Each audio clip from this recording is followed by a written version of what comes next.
It is no good to eat alone. Food is meant to be shared. These days, I mostly eat with my grandparents. I wonder if I will ever eat with my mother again.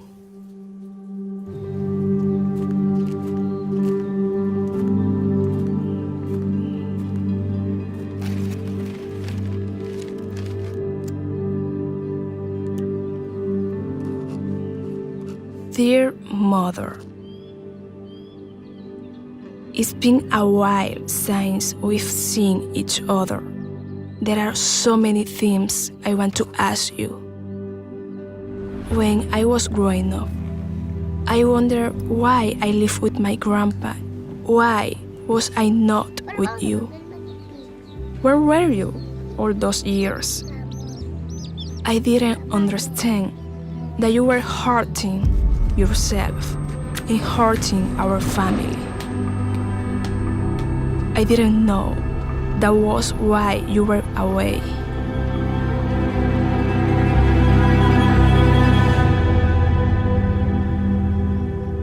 Do you remember the summer of my 14th birthday? Feliz, te deseamos a ti.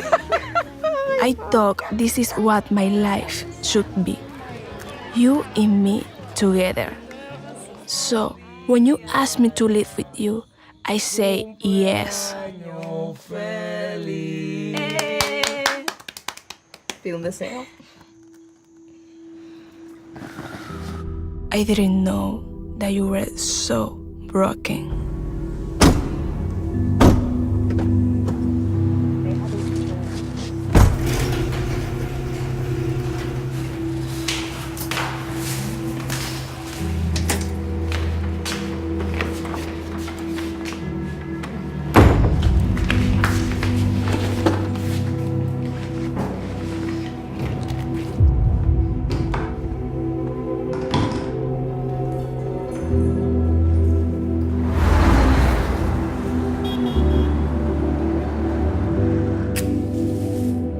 I dream of being your daughter. Being with you, my mother, meant I was supposed to be safe. But everywhere you took me, I wasn't. Being with you made me afraid because you threatened me, because you sold me. I wish you have loved me enough to protect me.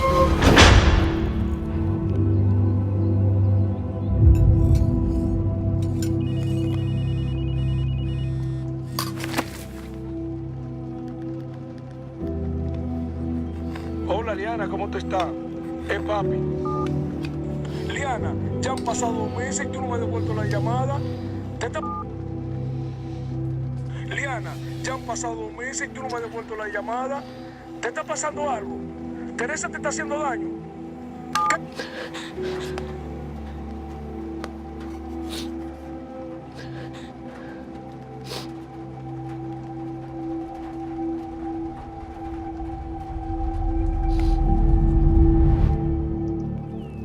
Something inside of you must have hurt too.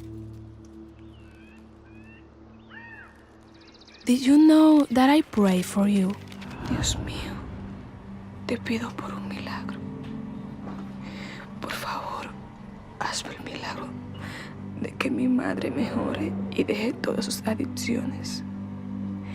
Dios mío, por favor, haz que este dolor pare.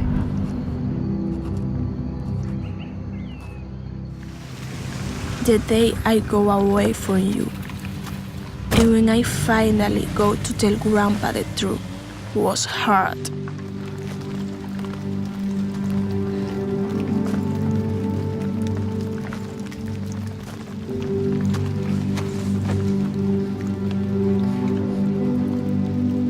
Ever since I spoke up, everything has changed.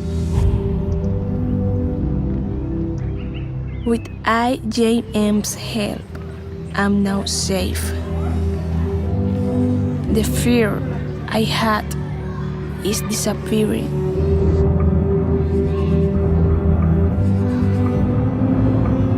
on overcoming all that has happened.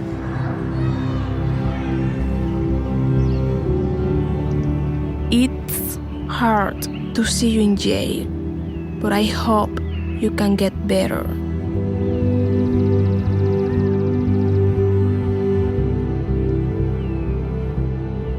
Mother, I forgive you.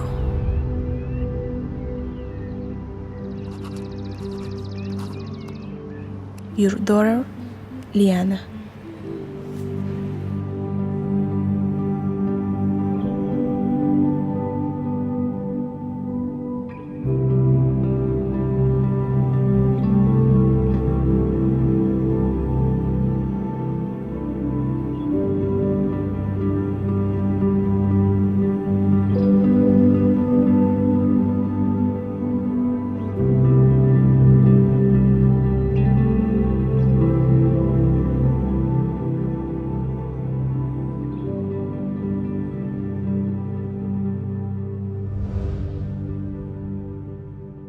There's just no easy way to jump into our topic today.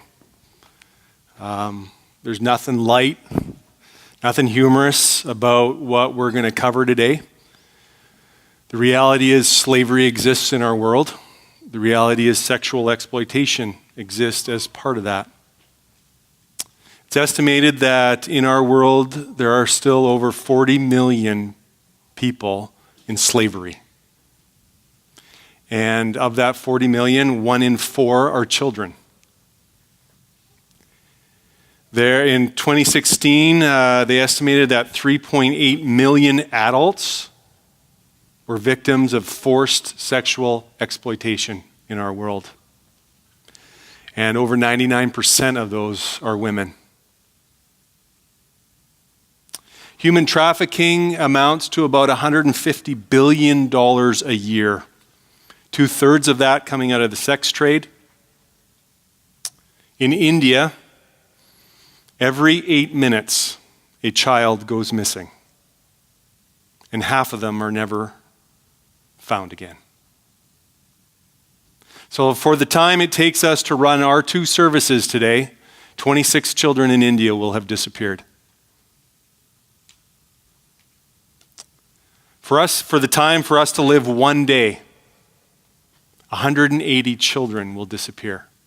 That is the equivalent of our entire SouthRidge Kids program. Every day, the amount of kids that we have coming to our church disappears in India. Globally, it's estimated that 4 billion people live outside the protection of law. Over half our world does not have the law to protect them. Last year, we did a series in October called Jesus and Justice, and we introduced our church to the organization IJM, International Justice Mission. And part of that, we hosted a conference over a weekend, and on Sunday, we had Nina come and speak to us. Nina was a lawyer, or is a lawyer for IJM in Uganda.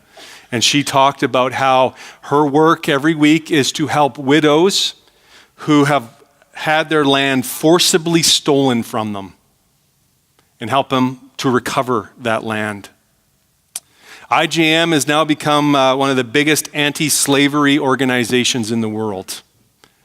They fight slavery, forced labor, sexual exploitation all across this globe. I love their vision statement. IJM's vision statement is this: rescue millions, protect 500 million, and make justice for the poor unstoppable. Just let that sink in for a second. That is a massive vision statement. Massive. And so this year, when the opportunity came up to participate in Freedom Sunday, I jumped on. I said, we got to do this. We want to be part of over 5,000 churches in 50 different countries, over 1 million believers, talking about slavery and praying about slavery today. Bringing a spotlight on injustice in our world.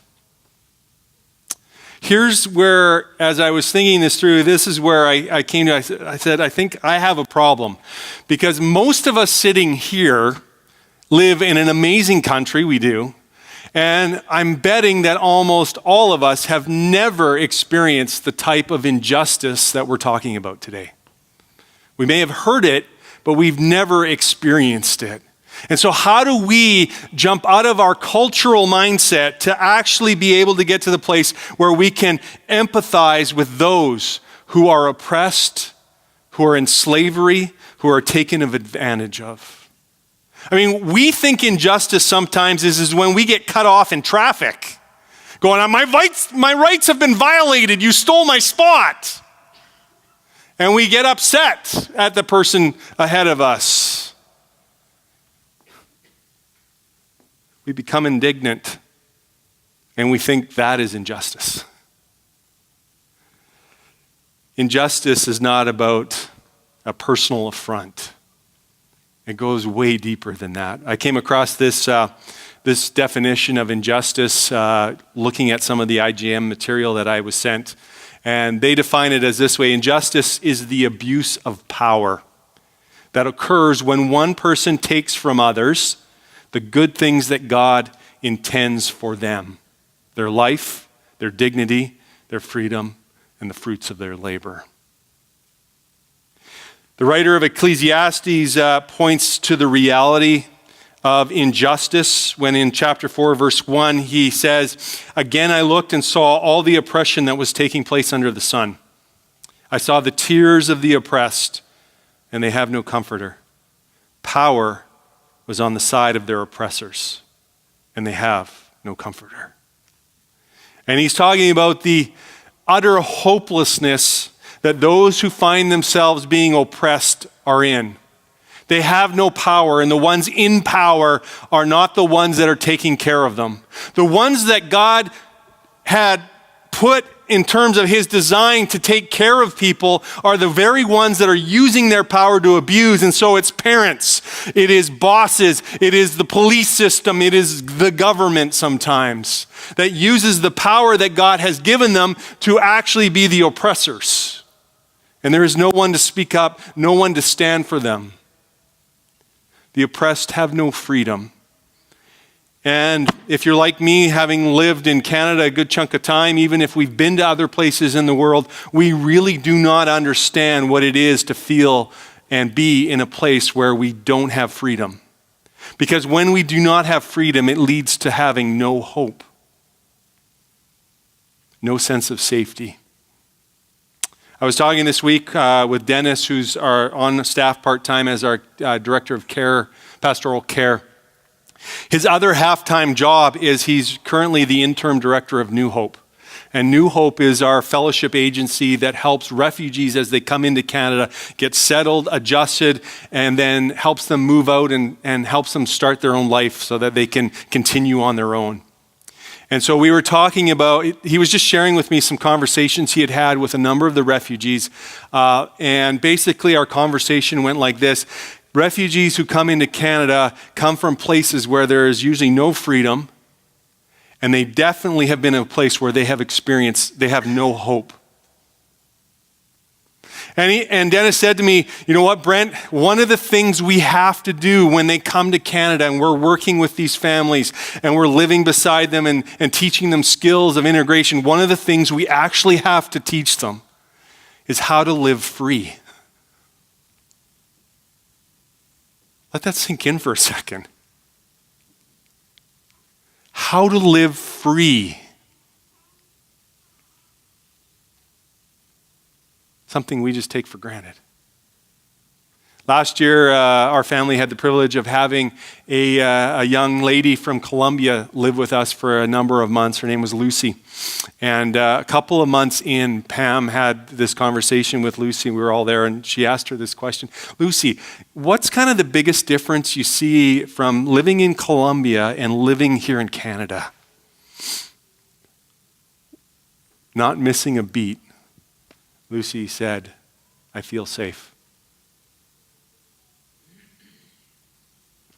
Like, when was the last time you thought, "Oh, I feel safe"?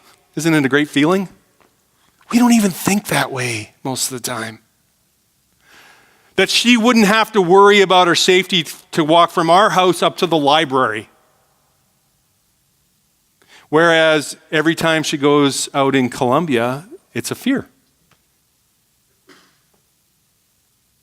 We can't even comprehend the injustice in this world sometimes because we live in such a fabulous, wonderful country. And we take it for granted. In the Old Testament, God set out a number of parameters for the Israelite nation to worship him. He gave them a number of things that they needed to follow in order to worship him properly. And one of those things that he gave them was this idea or this call to fast. And he only required them to do it on one day of the year. It was the Day of Atonement, when the whole nation came together and offered sacrifices for the forgiveness of their sins. And part of that process, part of that worship was them fasting for that day.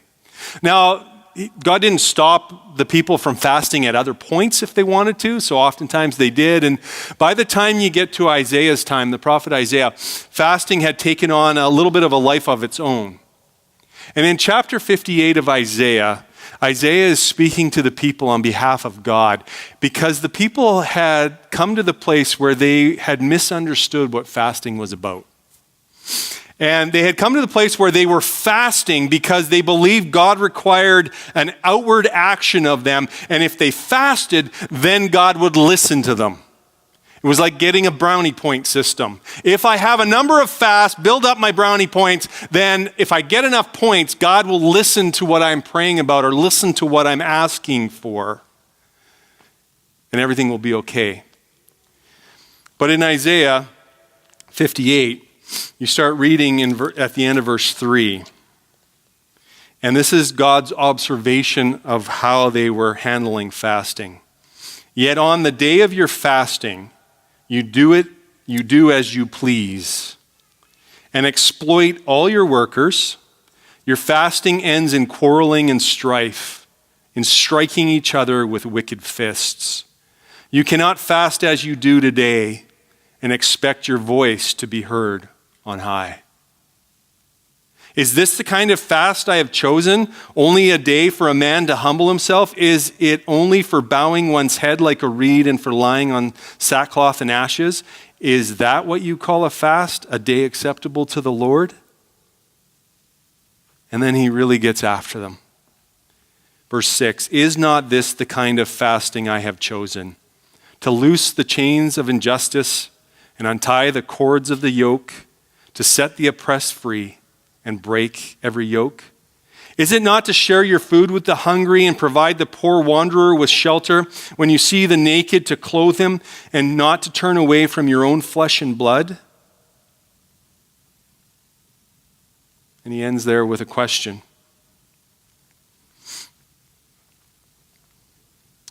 His point, I think, in what Isaiah is telling the people is this, that when we come to worship God, which was what fasting was supposed to do for the Israelites, it was to prepare them, to get them in a place, a right heart place before God.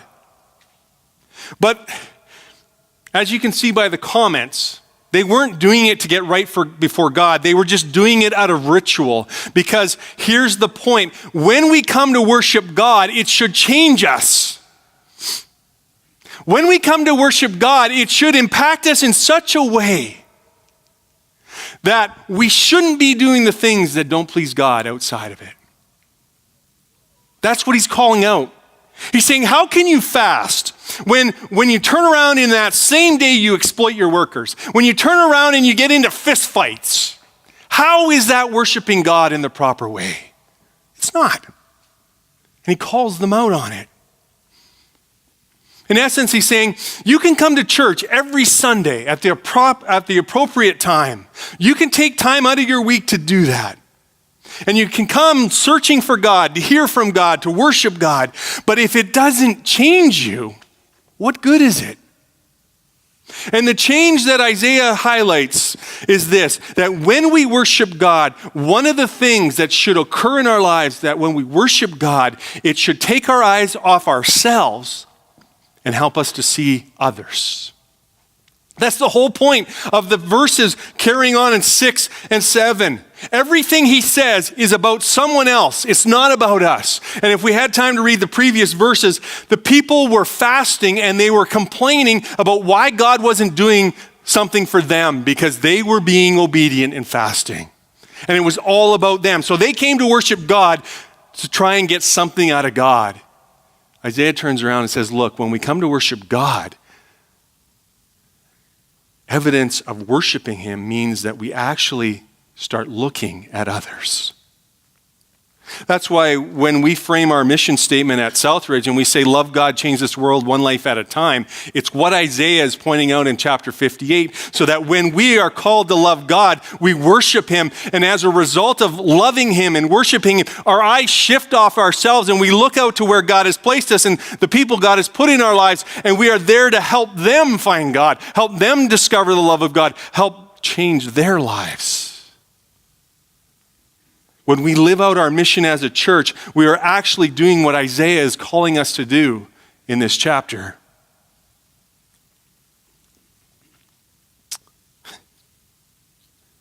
We can't worship God truly and not have it affect our whole life. India is one of the countries where there is a lot of injustice.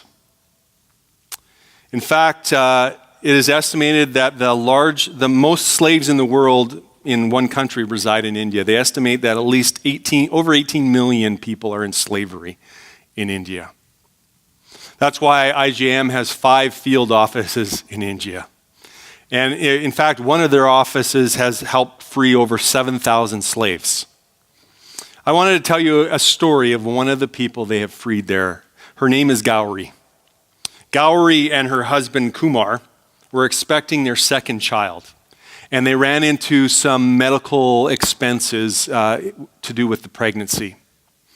And they just didn't have the money. So Kumar, who worked for a guy, wood cutting and making bricks, went to his boss and asked if he would be able to borrow from his boss 25,000 rupees.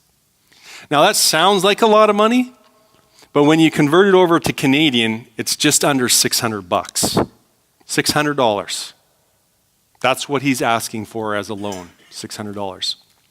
The boss agreed to provide him the money on the condition that the only form of repayment would be through his labor. He had to work off the debt. So they agreed.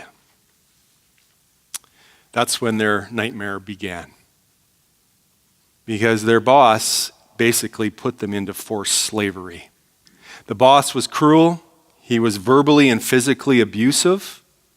And when Gauri decided to speak up, trying to better their conditions, she was, for her efforts, tied to a cowshed for a whole day while her husband was beaten in front of her eyes.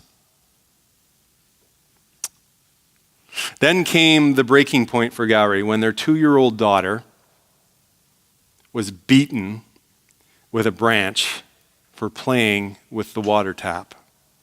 Gauri screamed at the owner, who retaliated by kicking her down and stomping on her, and hurting her so much that she couldn't stand for several days. She was hopeless. She said this, "No one stood up for me, and no one will." You see, slave owners are relentless. They're calculated, they're tenacious, they're unafraid to use their power, their money, and their influence to oppress the people that they are oppressing. While Gauri was recovering, and this incident, by the way, of when she was stomped on, took place 10 years after the loan. So think about that. 600 Canadian dollars. They're still working for him 10 years later. IGM had heard that there was something going on, and so they had started to investigate the place where Gauri worked. And then when they got a hold of Gauri and she told them her story, they quickly mobilized the police and they arrested the boss and freed 22 others who were in slavery in that one location. The laborers were relieved from being freed from the owner, but they were still terrified to tell the officials what actually had happened, the abuse that they had suffered. Only Gowrie was brave enough to speak up, and she encouraged everyone else to tell the police everything the owner had done to them. She said this, "We've waited enough. We've had enough. It's time to tell the truth." Here's the thing that oftentimes I don't think we understand because of the culture we live in. We hear these stories of oppression, we hear these stories of slavery, we hear these stories of exploitation, and we think to ourselves, why don't they just go run away? Why don't they just get out? Why don't they just leave? Here's the reality. Anyone who finds themselves in these situations can't leave. The video that we started this message with left out a couple of facts of the story. The only reason that young, sweet 14-year-old girl was able to leave was because a woman found out about what was going on and rescued her. Grabbed her and took her back to her grandpa. She needed someone to save her. Just like Gowrie needed someone to intervene on her behalf. Jesus in Luke chapter 4, it tells us that at the beginning of his ministry, he's in his hometown of Nazareth, and he stands up and he reads some words from Isaiah. And in those words, he says this, "The Spirit of the Lord is on me, because he has anointed me to preach good news to the poor. He has sent me to proclaim freedom for the prisoners and recovery of sight for the blind, to release the oppressed, to proclaim the year of the Lord's favor." What Jesus is saying there is his ministry on earth was to come and release the oppressed. And if you've been at church very long, and if you've been here, excuse me, you will know that part of that oppression is spiritual oppression, and that Jesus came to save us from the bondage of sin. He came to save us from the effects and the results and the consequences of sin.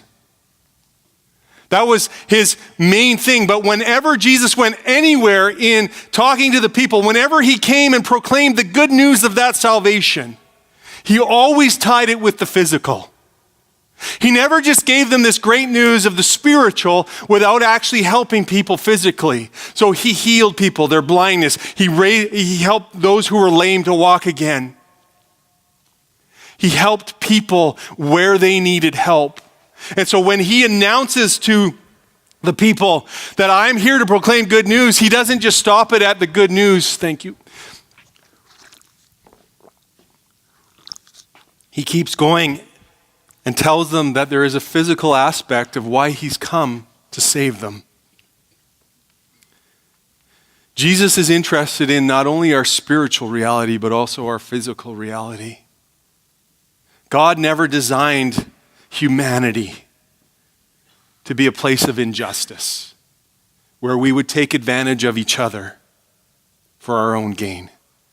But because of sin entering the world, that's one of the results of that. Here's the thing that I see in Isaiah chapter 58. When God calls everyone out in the nation of Israel, he tells them what they can do in order to actually worship God the way he wants to be worshiped. And it's the same reality, I think, for us today. God always calls us to action, not just awareness. God doesn't just make us aware of some injustice and then say, okay, hey, I'm glad you're just aware of it. Just think on that. God actually expects us to do something about it. Just like Jesus came and proclaimed that he was there to do something about it.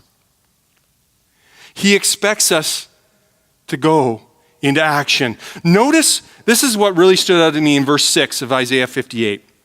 Notice what God tells the people through Isaiah, what actually fasting he wants.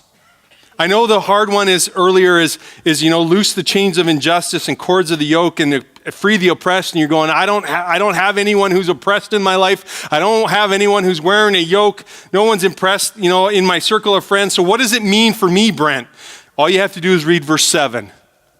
And this is what it means to help those who are oppressed. Is it not to share your food with the hungry? Is it not to clothe the naked? Is it not to give shelter to those who don't have any? Is it not to help those who are our flesh and blood? God gets very practical. And so you might be sitting here going, hey, Brent, how do I help the injustice in the world? How do I do that? It's pretty simple, actually. Let me suggest, say, 3 things for you to consider this morning. The first one is this. Whenever you see injustice, you need to raise your voice. You need to be willing to stand up and be vocal about it, to call it out, to affirm Gowrie when she says, it's time to tell the truth. We need to be truth tellers. That it is not okay for injustice to thrive, survive, or even exist.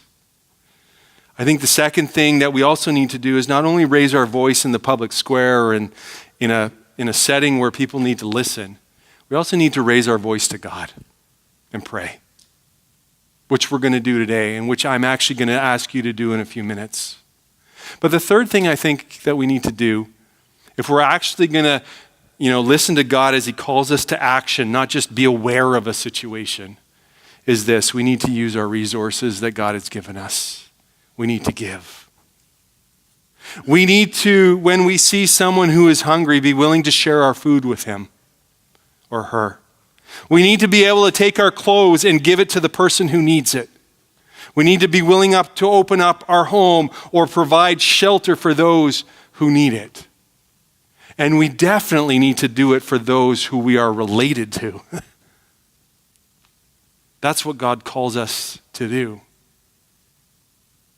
But is there more than that? I think there is. When we come together as a church, I think we have a bigger responsibility than just the individual responsibility we all have that God has placed on us.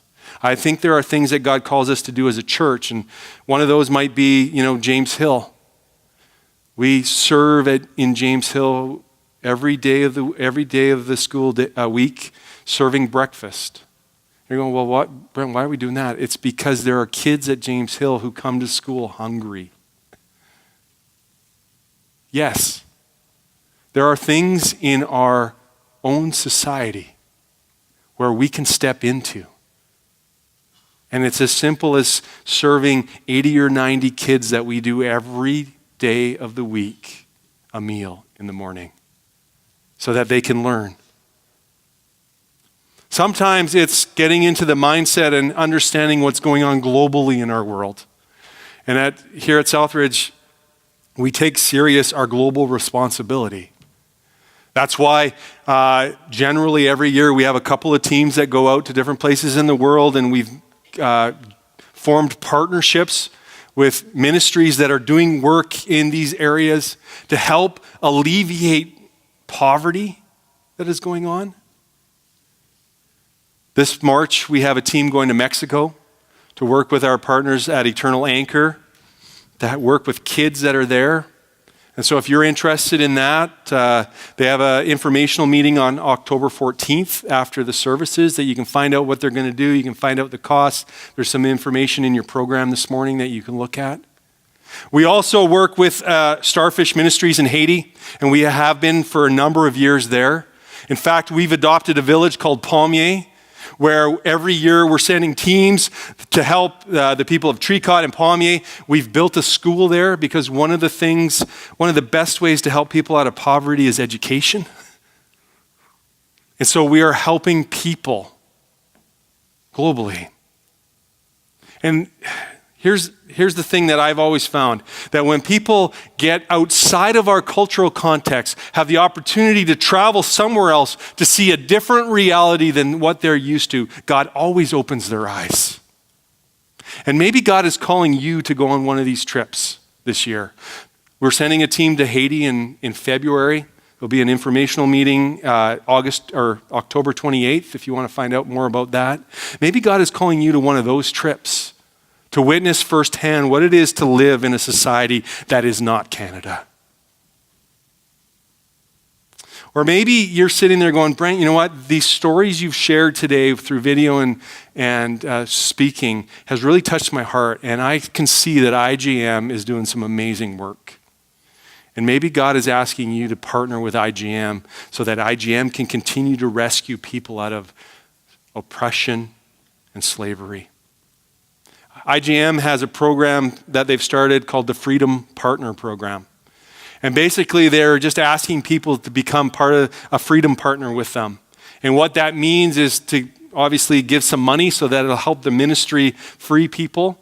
And a freedom partner is someone who commits to giving basically $1 a day, $31 a month, to help IGM free people all over this world from slavery. And so if that's an interest to you, you can go to their website, which is igm.ca/FP, and you can sign up to do that. And if you do that, they will send you updates. They will send you prayer things to pray about, all that fun stuff. Amazing stuff that you can be a part of. What is God asking you to do today? Because we can't come here this Sunday and worship Him. And worship Him. And walk away with just our eyes on ourselves. We can't if we've truly worshiped God. God always calls us to action, not just awareness. This world will never change if all we do is get aware. We actually have to act. So what I want to do is I want to pray, because I committed our church to pray today for the injustice of this world. So I want to spend a minute praying. I'm going to call the worship team up to join me. And then I'm going to give you an opportunity to pray where you are. They'll just play for a couple of minutes, and I'm going to ask you just to pray. Pray for some injustice that God has laid on your heart. Pray for someone that you know needs prayer, that God needs to intervene in their life. Pray maybe that God would speak to you to let you know how you can act in this area, what you need to do. Whether it's something globally, whether it's something locally, something in your family. What is God asking you to do as a result of worshiping Him this morning? And for those of you who are here this morning, maybe you've never prayed, or you think that's kind of awkward. I know, it can be.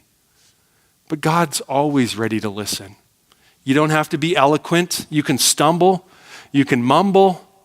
You can just say a few short words and sit there and listen and ask God to speak to you in some way. That's all you need to do. So pray with me. Dear Heavenly Father, we come to you this morning, and it has been a heavy morning. Lord, because these are heavy things that are going on. There are millions and millions of people in our world that are trapped. They have no hope. They have no way to escape. And Lord, we talk about your love all the time here at SouthRidge. We talk about how fantastic it is when we receive it. And it is. Because your gospel is good news. It is something that frees us from the sin that has enslaved us. And yet with that good news comes some responsibility. God, as we worship you, you call us into action. Lord, what are you asking us to do as a church? What are you asking me to do, even next week? How can I step into this world? How can we step into this world and fight injustice? How can we free those who have a yoke of slavery on them? How can we free those who feel trapped?